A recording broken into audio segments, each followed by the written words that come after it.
Good morning বন্ধুরা, আজ আবার রান্নাবান্না অনুষ্ঠানে এক বেঙ্গলি রেসিপি নিয়ে আমি আপনাদের কাছে আসলাম।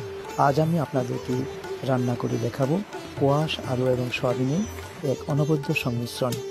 এটির জন্য প্রয়োজন হবে কোয়াশ পরিমাণ মতো, দুটো আলু, সামান্য টমেটোর টুকরা। আগের থেকে সয়াবিনগুলি ভিজিয়ে রাখতে হবে।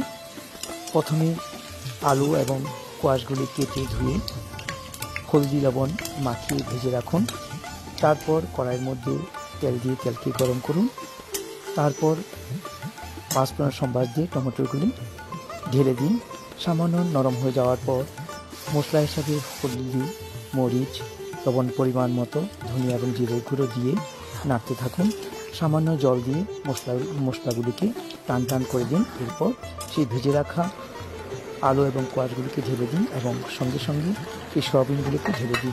নাড়তে থাকুন, ঢেকে রাখতে থাকুন। তারপর সামান্য জল দিয়ে আবার ঢেকে দিন। যখন দেখবেন সম্পূর্ণরূপে সবজিটি তৈরি হয়ে গেছে, তখন নামিয়ে রাখুন। সামান্য গরম মশলা দিয়ে দিন। দেখবেন ভীষণ ভালো লাগবে খেতে। বন্ধুরা, আমার এই রেসিপিটি কেমন লাগলো অবশ্যই কমেন্ট করে জানাবেন। ভালো লাগবে। নমস্কার।